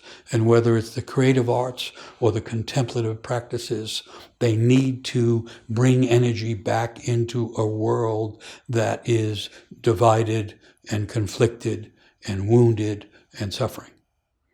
And so that brings me to another aspect of practice, which is related to the depths of kind of energy and capacity of the soul, which is to say that a practice, a meaningful practice, a soulful practice, will give us a greater sense of resiliency. Resiliency, the word basically means to bounce back or to come back from being knocked down. Overwhelm means to be knocked down or turned over. Resiliency means to bounce back from being overwhelmed or knocked down. And they've done a lot of studies now on resiliency. And it turns out that children who don't have difficulty while growing up lack resiliency. That resiliency is something that exists inside, but it only awakens through going through trouble. It's even like Vishnu has to go through descent, darkness, and a struggle in order to be able to go back and continue to be the one dreaming up the world. Resiliency is found through trouble and struggle and descent. And we are in a cultural period of descent. We're in the dark times. The Kali Yuga would be called in India. And so it's only when faced with obstacles and environmental threats does resilience or the lack of it emerge. Resilience develops during crisis, where it then provides a way out of the crisis. I hope I'm making sense. Resiliency is really important, but it only comes from being in tension and trouble. So resiliency is not about invulnerability at all, and it's not about superiority. It's actually about the ability to fall, to break, to mistake, to descend, and then to recover a deep sense of vitality that is actually made deeper by the descent. And so to me, that's really important because we're in a time of descent. So resiliency, in a sense, can only happen once the breaking down is recognized and the crisis begins to be seen from a deeper point of view or another point of view. Resiliency begins when we accept the trouble we're in, and then there comes the vision that allows us to see it differently, and that return that coming of a new vision brings with it a new vitality, and the next thing we bounce back. I'm suggesting we are in such a radical time of upheaval and disturbance, of loss and uncertainty, that we need to learn the practice of resiliency in order to keep bouncing back. I mean, things here in the United States, recent election is just so discouraging. It has thrown people into despair, into depression, and in a way we can't completely stop that. But we can catch ourselves, recognize we're falling, remember that we've already gotten up many times before. And if we have a practice, take the collapse, take the loss, take the fear, take the uncertainty into the practice, and then the practice will help provide the resiliency. At least that's the old idea. And so to find new visions, we first have to suffer the loss of vision. To find a transcendent level of hope, we have to tolerate some despair. Resiliency is connected to that kind of descent and then return with renewed vitality and renewed vision. One thing to connect to the notion of resiliency is the idea that inside everyone there's a vital gradient. They used to call it an inner law. In India, they would call it the Zva Dharma. That is to say, the personal Dharma, which means that way for that unique soul, the way it's intended to serve the world. That we find, when we find a connection to that vital gradient, we are less subject to overwhelm. Or if we experience overwhelm, we're able to bounce back, and not just bounce back in a simple way, but bring back from the depths of vision, something that we didn't have, the way Vishnu brings the sacred books of wisdom back from the depths of the eternal ocean. Now I'm just adding the idea of a vital gradient, which is connected to resiliency, as aspects of practice that we can learn about and grow from, because the world is not going to solve its problems quickly. We're in a big, radical, not just transition, we're in a transformation of the earth. And so transforming means to move from one form to another, and that in between one form and the other, the liminal space is the place of descent and loss and confusion, in which we find the next vision, in which we find the practices of healing, and in which we find a resiliency that is part of our deep self and part of the deep presence of the earth as well. All right, because I wanted to lay out these things, let me check with Corin on time. Where are we at? Probably like 5-10 minutes till questions. So okay, so I can never tell. I get in the material and then I'm in the material. At the risk of adding too much, but understanding that everybody gets a recording, and so the idea isn't to take it all in. The idea is to let something strike you and take whatever benefit you can from it, and then go back and listen and see what else strikes you. So I want to go make a connection between the paths of practice and the divine or the sacred. It's not my idea. This comes also from ancient India. And I stumbled into it. So I want to outline it, and then I'll explain how I stumbled into it. So it's called the Four Paths to the Sacred, and it's part of ancient yoga. And it begins with the idea that yoga aims at the pre-existing union with the divine. Not simply the union of the physical body and the mind, for instance, as some people say, but the yoking of the individual to the divine. And so there's many paths of yoga, but they all lead to direct experiences of the secret union between the individual and the original source of all being. And so they also say one mountain, but many paths leading up to it, leading up it. So I'm just trying to suggest what this was about. And in ancient India, near as I can tell, really profound thing. The way that yoga and meditation and all kinds of practices have become codified happened later on. When you trace it really back, way back, there was a lot of individual yoking to the divine. Someone would be inspired. They would awaken. They had a dream. They had a calling. And they found this way of practicing, and they would begin to do it. And other people would say, that's interesting. I'm gonna try it. Can I do it? Yeah. So then you would have a path. And then there would be another path. And then Eventually it got more codified. And when that happened, it became called the Four Paths to the Sacred. I want to outline them briefly. Jnana, Jnana, Jnana Yoga is called the path of knowledge and wisdom, on which the seeker attempts to know the true nature of the divine by careful examination of what is true and what is false. It's not simply an intellectual knowledge, but a deep understanding of the experience of levels of wisdom which cannot be simply contained by the brain or the mind. And so Jnana Yoga promotes knowledge through seclusion and study and levels of renunciation. And so one reason I want to talk about this is at a time in my life, like say, from late teenage years on, and especially in my 20s and so on, I was going through all kinds of difficulties, but I found that if I could study, I called it study, if I could study or write for 3 hours in the morning for 3 or 4 days in a row, I was fine.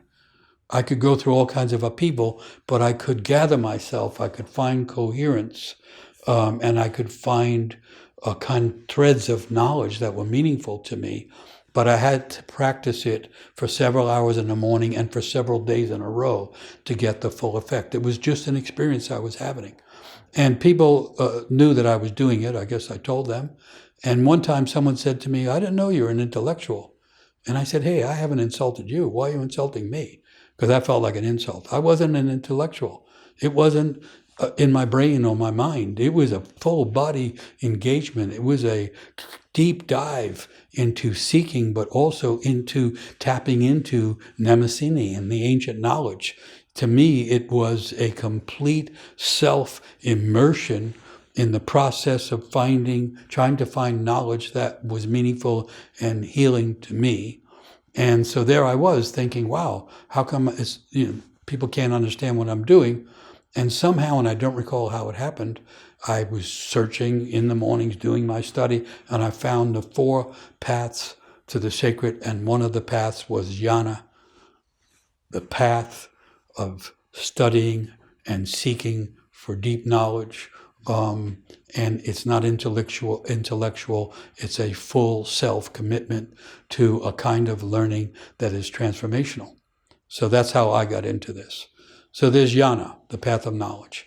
And then another one is called Karma Yoga, which is the practice of selfless, altruistic service. Karma, the Sanskrit word, means to do. So it's the path of union through action, serving others, serving the divine with devotion and attachment and detachment. So on the highest level, karma yoga means unreserved dedication to activities that serve the divine. It's a way of acting also without being attached to the rewards and the results, which is the classic thing otherwise in the world. And working without attachment to things in the world or rewards for the work is how people can attain a connection to the divine. So the karma yogi is destined to live in the world and live for the world, but not expect anything from the world. So you have the jnana, the path of knowledge, and karma, the path of selfless practice or selfless service. 2 very different things. One calls to a person, another doesn't. We are that person trying to find which path. The third one, it's called 4, but there's 3 major ones. And the third one is Bhakti Yoga, Bhakti. It's the path of devotion, to finding the divine in all things, the path of devoted emotion, the path of love and compassion. The aim of the Bhakti Yoga is for the seeker to experience the presence of the divine in whatever form they find in their own heart. It's not about understanding the divine, but experiencing it as a living presence. Bhakti involves devotion and surrender, and it leads to practices of caring, compassion, and kindness. On the Bhakti path, different from the Jnana path, the heart rules the head. And on the bhakti path, the importance of grace and forgiveness reveal the ways of finding spiritual knowledge. In other words, you don't seek the knowledge, but accepting the presence of grace and forgiveness reveals spiritual knowledge to the one on the bhakti path. And on the bhakti path, it can be very simple in a sense, or it can appear simple, like simply repeating the names of the divine, like in kirtan chants, where you keep saying Ram and Ram and Ram, is actually a bhakti practice that is not simple in its eventual production, but it looks simple.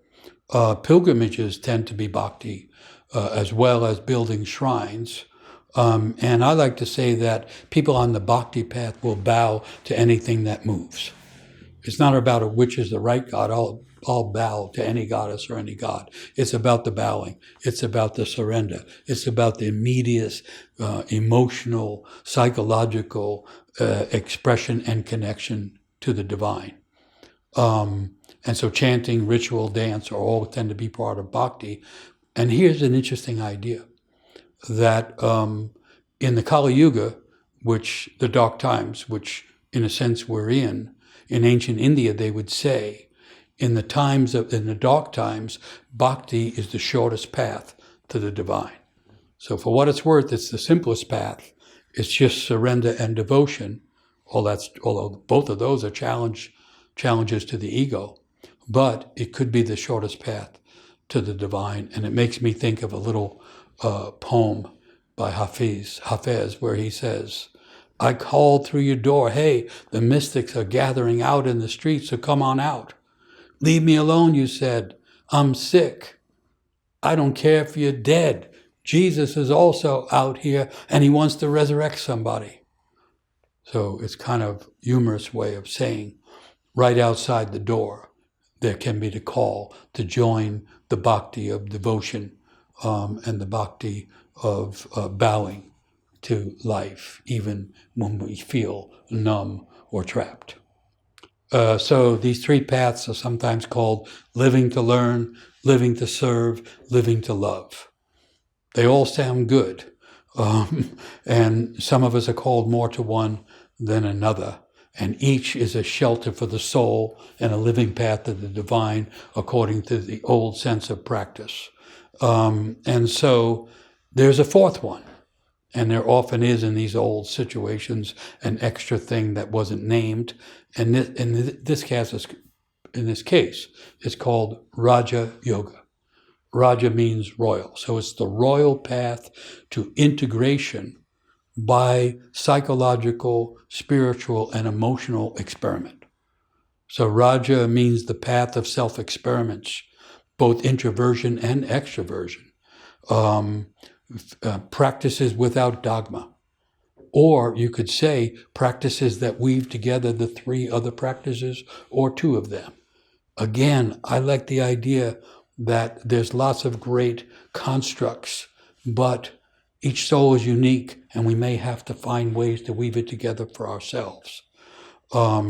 So in Raja Yoga, the idea was you could do self-experiments and find ways to blend and mix various aspects of practice. And it certainly has been my experience personally, and also knowing people. You go along this certain path for a while and it's no longer producing a deeper connection to the divine or a deeper sense of healing. Time to try another practice.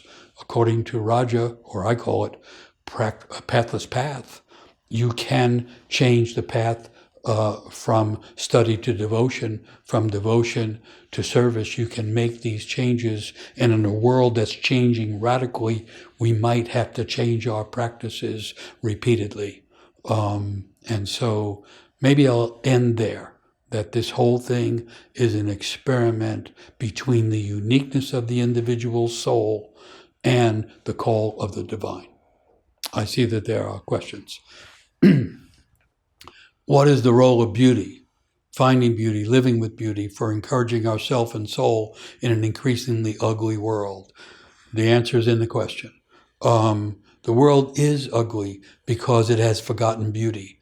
You look at modern buildings, which tend to be blocks interspersed with glass that are blocks and so on. There's a loss of the sense of bringing things from the ground up that are inspired, that have spires like cathedrals and so on. That's one form of beauty. But beauty is an essential calling. It's part of bhakti, by the way, if you wanted to tie it into ancient practices. Bhakti involves the surrendering and the bowing to things that are beautiful. When I was growing up in New York City, in the neighborhood, the grocery store used to be called the A&P, the Atlantic and Pacific Company. It was a really old thing, but anyway, it was a grocery store. And in the mornings, they would bring in the fruits and the vegetables that came in little crates, and the crates had, these pictures on the side that were really interesting. It was actually kind of beautiful in a way.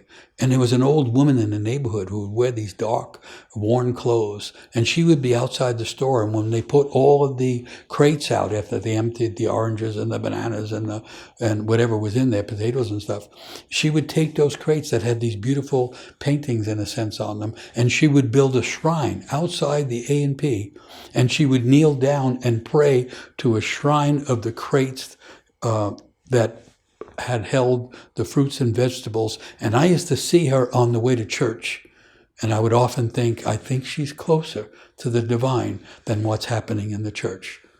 Just to say, we need more beauty in the world, and we're all invited to help with that. Artists and truth tellers are often persecuted, like Paul Robeson and Billie Holiday. As a seedling artist, do you have any guidance for me around working with this issue of persecution or potential persecution? How can I work with the possibility that telling truth in a culture that prefers pushing everything on the rug can put me at risk? Great question, and thank you. And thank you for being a seedling artist. The truth is, we risk persecution. It can come from two places. The persecution can come inside if we were told things early on that were, detrimental to our own spirit. But of course, yes, right now, anything that reveals the truth is likely to be attacked, especially on social media. But we have to do it anyway. And so part of art is artifice. And so you take comedians, you notice that the comedians here in America who are on late at night, they're constantly taking shots at the powers that be, but they do it with humor, and so they don't get very much attacked back. And so one of the tricks is to use artifice, and because the truth needs to be told. I agree with the whole idea that things are being pushed under the rug. More than that, they're being pushed deeper than that, and something people now think we're in a post-truth world. We need to put the truth out, and we need to live the truth in order to be effectively putting it out. And we do risk all kinds of things can come. You find a way to express yourself, and all of a sudden people are envious, and they can attack you because you're closer to being who you are than they are. And now there are threats here in the United States that you could be, attacked or mistreated for telling the truth. It's the risk. And then we also have artifice. And so people create a complicated story or a play which reveals the truth. And people did that during the worst times of the world. So art also involves self-protective artifice. And yet at the same time, on a given day, we might have to stand living in truth no matter what the cost. Can you talk about projection, scapegoating, how we can help each other in relationship during these tumultuous times? I'm not sure what's meant, but these are the times where people are projecting all over the place. And it's, in order to understand it, it seems to me, what's happening is so big, so radical, so unpredictable, so full of uncertainty that people who can't handle that, partially because they don't know who they are, immediately start scapegoating others in order to offset the uncertainty and the fear and all of that. And so it's a very common thing now. And I think we help each other by recognizing each other's genuineness, each other's authenticity. by being what Carl Jung called friends of the soul. It's really important. I'll go back to the previous question. If a person is going to take the radical step of expressing themselves in a meaningful way and including the truth, then friends of the self and soul are needed in order to have a place to turn to, in order to also be seen in a genuine way if the other ways are inauthentic. So I think the things go together. Scapegoating is going to continue to increase because the majority of people, near as I can tell, don't know who they are. And that's why they will project their own power onto other people who don't care who they are. We're going to be living through that for a while. And so all we can do is learn how to be genuine ourselves and connect to people who can recognize and support our authenticity as we do the same for them. Thank you for the question.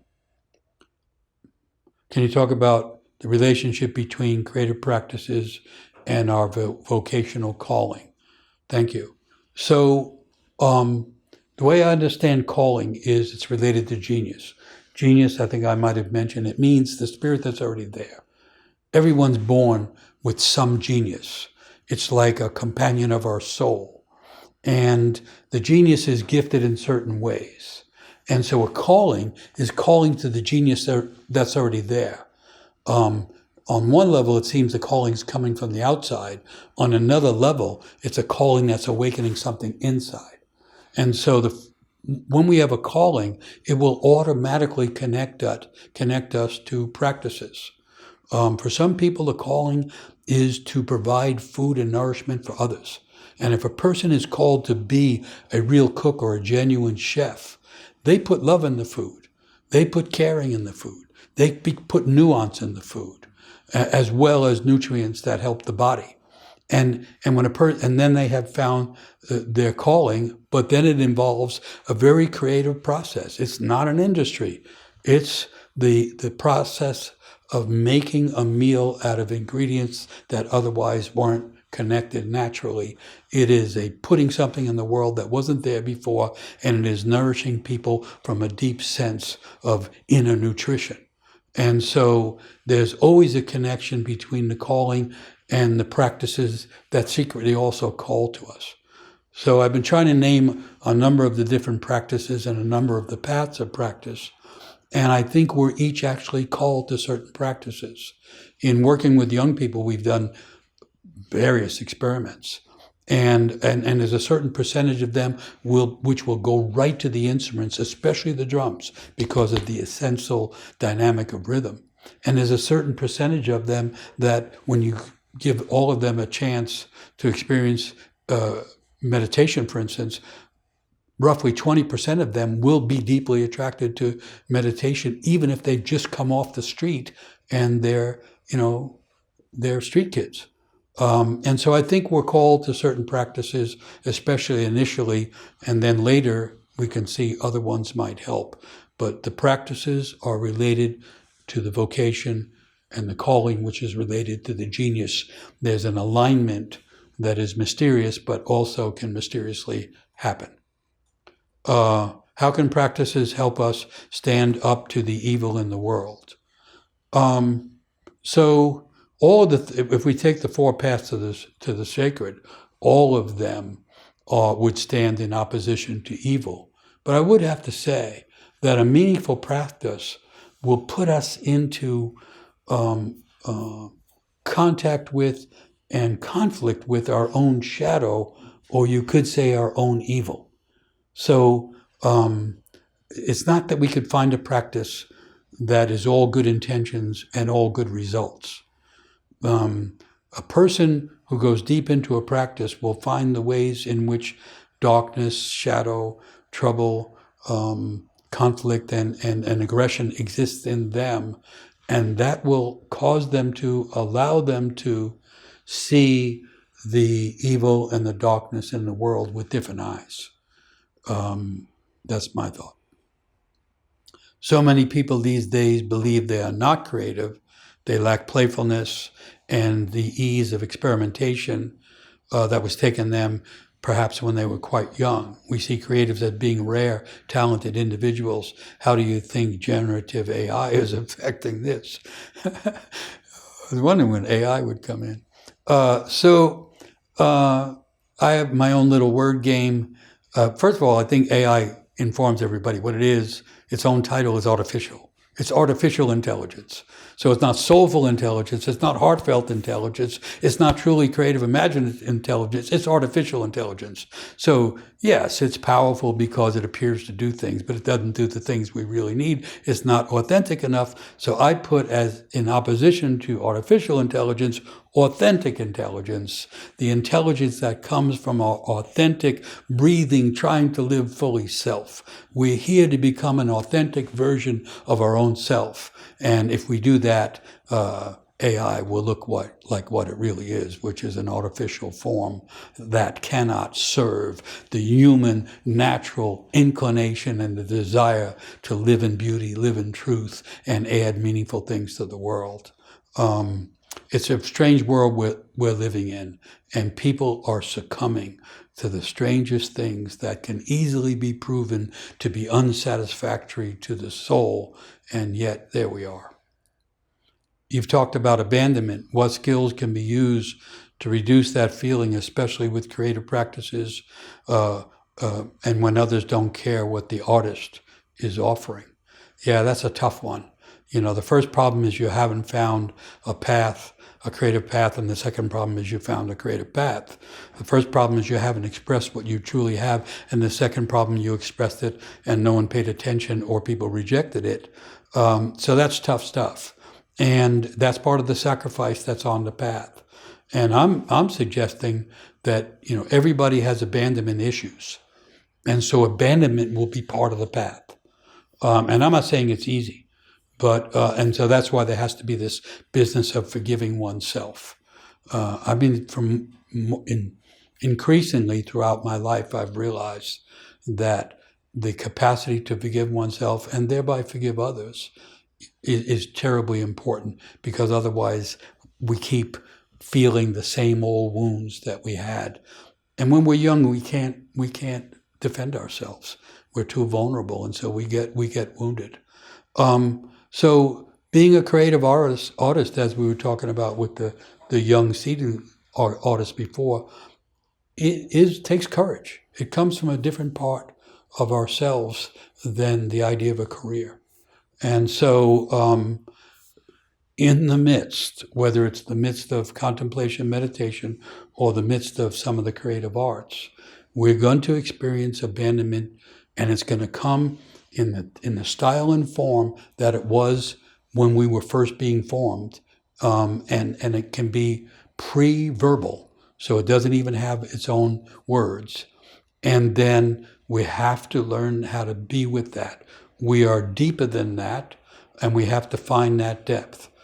My own experience was definitely feeling like an unwanted child, and certainly having specific repetitive experiences of being abandoned as an infant because my mother was reading Dr. Spock, a book that was real popular back then, and told women that they didn't have to respond to the cries of their children for God knows why.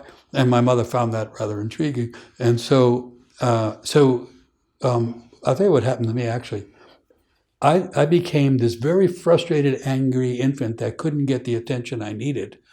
And now I find when I'm trying to do something creative, almost inevitably, the frustrated, abandoned infant will come back. And so in my case, I express those frustrations, not crying like I did as an infant, at least not most of the time. I express that frustration. I embody that anger, and it doesn't last that long. It's like it's going to pass through me. And it's interesting, going through that area of frustration and the sense of abandonment is like a zone that I have to go through, and beneath that is the very things that I was looking for, the inspiration, but also the inner forgiveness and the compassion and the creative juices start to flow. I hope that's helpful. It's hard to get rid of that stuff, and it's really hard to live with denying it. And so we might as well feel it. And then one of the practices is let the feelings come through. They're not definitive. Can you speak about how painful the creative process can be? The ego death, the soul remembering. It's like a death before the death. I completely agree. That's why I love the story of Vishnu.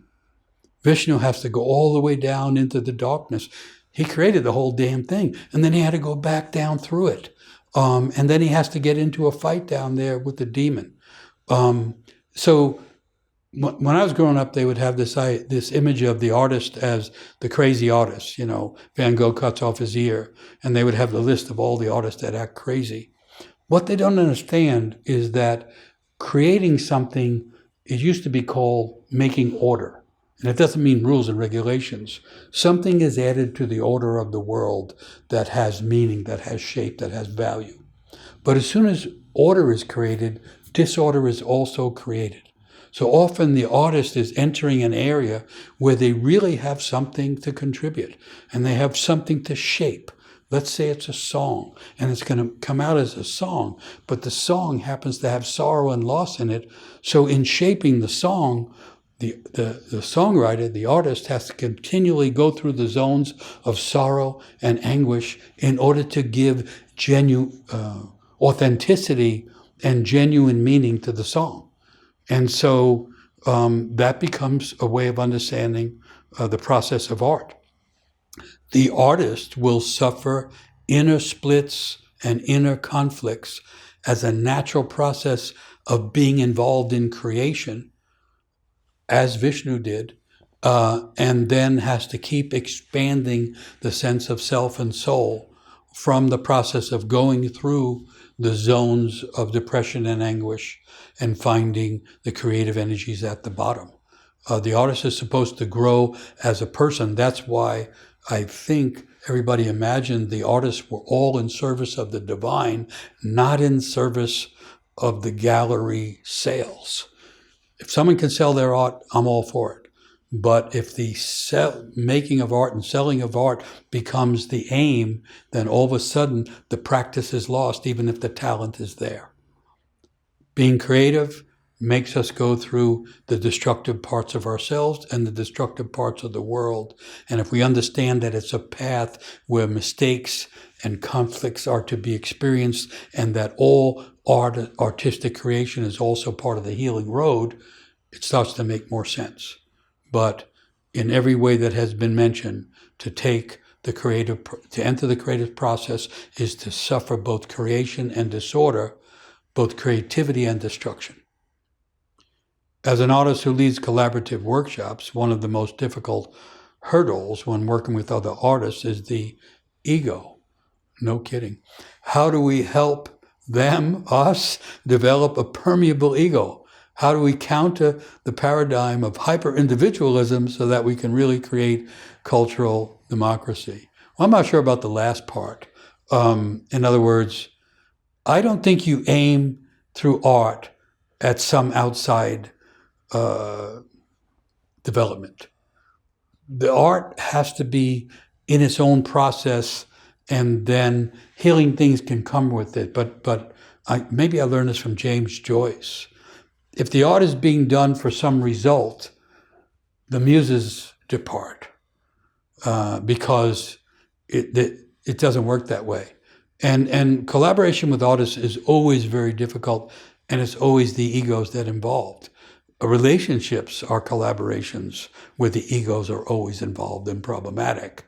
So what I guess I've become interested in is somehow getting as clear as possible that whatever we're creating is in service of the divine, and that the aim of it is to have the divine coming through us uniquely, individually, and maybe coming through some of us collectively. And the only way for that to happen, the only way for the divine to enter the vessel of the human, is for the ego to surrender and bow. And I would say, in my experience, that includes the leaders of it as well as whoever's learning from it. And is that a difficult thing? Yes, it is. And it therefore has to become a practice. I'll say one other thing because it's come to my mind, and I know we're coming to the close. In working with creative situations and in working with relationships that are trying to be creative, often it's conflict that becomes the obstacle. And so there has to be a tolerance for and even an interest in conflict. The problem isn't that the egos are conflicting. The problem is we don't know what to do with the intensity of that conflict. But anybody who works at creative stuff realizes a certain intensity, a certain kind of heat has to be present, and often it enters through conflict. And so, for what it's worth, I think it's really worth to do collaborative things is really worthwhile. I think the same thing happens in the contemplative world, that conflicts arise between the teacher and the student, between the way the students understand the practice. And if they're avoided, then the heat drains out of the situation. So part of any meaningful practice would be learning more about dealing with conflict in order to benefit from the intensity rather than to lose the alchemical heat. I'll go back to Vishnu. In order to bring the wisdom back, the Vedas, the books of wisdom and vision, and the books that outline the practices, Vishnu has to enter a conflict with the demon. And so there's a kind of a sense of how close this is to the process of creating the world and recreating the world. And so sometimes the obstacle is in the way, and sometimes the obstacle is the way. Sometimes the way of healing, the way of finding unity, the way of becoming vessels for the divine involves entering conflict and not having it result in abandonment or violence or betrayal. I think I have to stop there because I don't know where to go after that. Okay, so I want to add some more poems by way of the creative expression. And the thoughtfulness and the beauty that comes from poetry. And this is Rumi, called Now is the Time. Could be any time, but now is the time. Now is the time to know that all you do is sacred. Now why not consider a lasting truce with the divine? Now is the time to understand that all your ideas of right and wrong and being perfect were just a child's training wheels to be laid aside when you can finally live with veracity and with love. Now is the time for the world to know that every thought and every action is sacred. He's talking about jnana yoga and karma yoga. Now is the time for the world to know that every thought and action is sacred.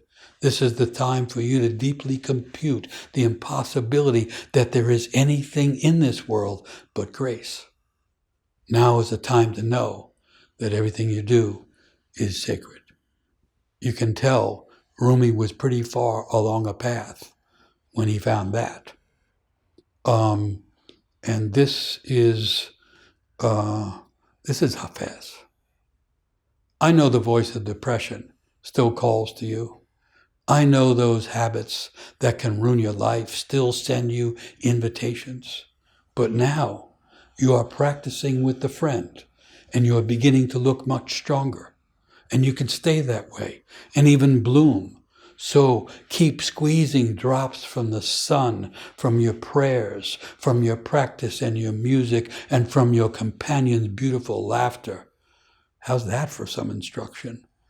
Learn to recognize the counterfeit coins that might buy you just a moment of pleasure, but then drag you for days like a broken soul behind a farting camel. The music came in there in terms of that humor. Learn which actions of yours delight the unseen that is always nearby us. Learn what actions of yours actually bring freedom and love, and keep squeezing drops of the sun from your prayers and your work and your music and from the laughter of your companions and from the most insignificant movements of your own holy body. That's what happens when someone has a practice like Rumi or like Hafez. They wind up in these enchanted, ecstatic places where wisdom is available moment to moment, where beauty is just bubbling to the surface, and where something holy inhabits us, body and mind, spirit and soul. All right. Thank you all for listening. Thank you all for being interested in practice, in art, in healing, in resiliency. I want to end with the song because I began with it, and back to the earth, and back to the praise for the earth, and back to a gratitude for the gift of life. I know the world is hard. I know it's discouraging. I know it's cruel. And yet we have to be thankful for the gift of life. Azima wo we, Azima wo, Azima wo, Azima wo, Azima wo, Azima wo, Azima wo, Azima wo, Azima wo, Azima wo, Azima wo, Azima wo,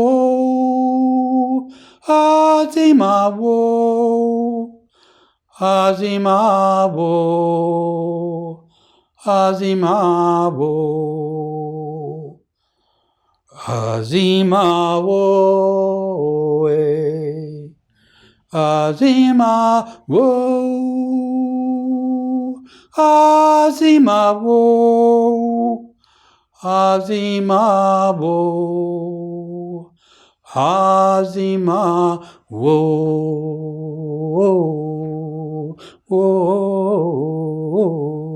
wo. Thank you.